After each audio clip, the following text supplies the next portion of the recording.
Hey there, welcome to Improv FAQ. I'm James Quesada, and the questions in this video are all about the rules in improv. Whether it's good or bad to play by the rules in improv, are some rules better than others? Is it even possible to do away with rules entirely? In my last episode, I offered up some fundamental rules that I think are great to start with and great to come back to, but I'll admit they're almost too broad to be useful, and it's hard to get more specific without doing a deeper dive into the role that rules play in improv, which is what we'll do in this video. And let's start where these questions about rules even come from in the first place. In my experience, it comes up with students who are frustrated by the paradox of rules in improv. Because on the one hand, the goal of improv is to get out of your head and play freely.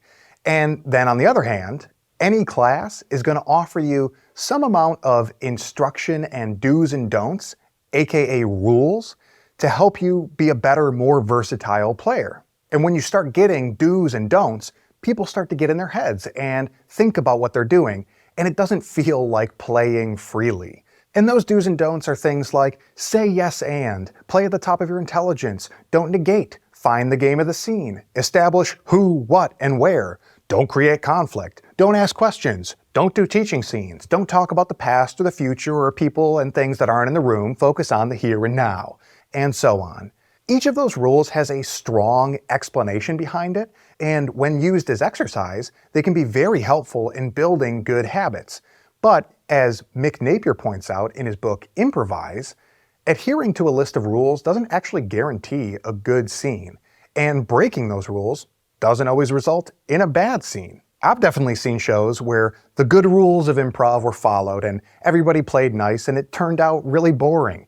And I've also seen shows where people broke any number of rules and it was super fun and playful and surprising. Not always the case, but it does demonstrate that playing by the rules is not always the same as doing good improv. To me, the easiest solution here is just to keep in mind that rules are generally for practice more than for performance. And maybe that should be obvious, but I feel like it does get lost too often. In fact, I'm going to repeat it. Rules are meant for practice more than they're meant for performance.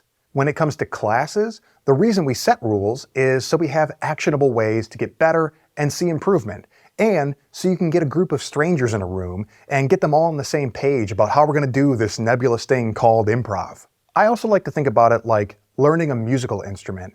If you pick up a guitar for the first time, you can make noise with it, but it's going to be pretty limited and clumsy. If you really want to play the thing, you got to teach your hands how to move, and at first it's actually not natural, so you have to focus on what you're doing to build some muscle memory, and so you can start playing notes and chords without thinking. And of course, nobody's going to buy tickets to come see you play scales or chromatic chord progressions, but you practice those things so that when it comes time to perform, you can play more intuitively and just rock out. And what if you're not a fan of rules? Can you avoid them? Not likely. It would be kind of a paradox for any theater to say that they teach or perform improv without rules. There's a podcast lecture from Ian Roberts of the Upright Citizens Brigade where he gives an in-depth argument that it's impossible to teach anything without using something that can be considered a rule, and that to learn something is pretty much by definition to understand or discover a rule. So to me, the question of rules is not really about whether they are used or whether they should be used. It's about how they're presented in a learning environment. Some people love rules, theoretical analysis, and clear objectives, and that's great. If you're one of those people, I hope that you thrive on those things when they're available. But don't trick yourself into thinking that there's one right, correct way to do things. Leave room for the subjective, for mystery, and for nonsense. Not everything needs an explanation. And for those people who don't thrive on rules, in my experience as a teacher, there are two types of people that we got to consider here. One, there are definitely some people who are resistant to rules that just have an attitude and don't want to put in the work.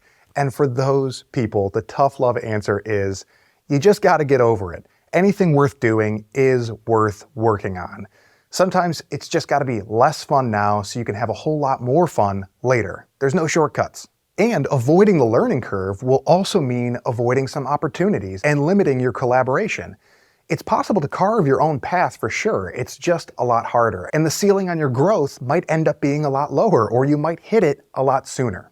The other type of person to consider is someone that thrives on a different style of learning. No matter how airtight your curriculum is on a logical, analytical level, you can't cram it down the throats of people who don't learn that way. And again, the answer is not to eliminate rules, it's just how you present them. Some people learn rules by talking about them directly and analyzing them into comprehension.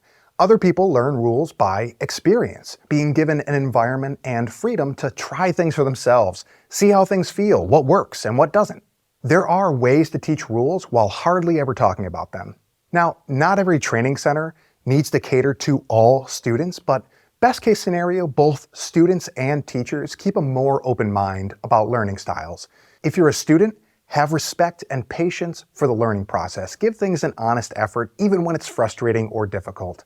If you're someone who hates left-brain analytical thinking, be willing to step outside your comfort zones, spend a little time in your head, and train that side of your brain. And vice versa.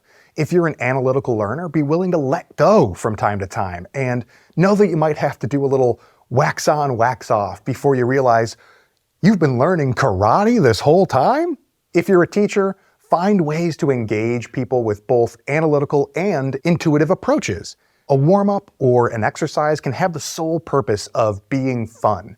Other times, if there's an exercise that has a clear goal, try running it without stating the purpose up front.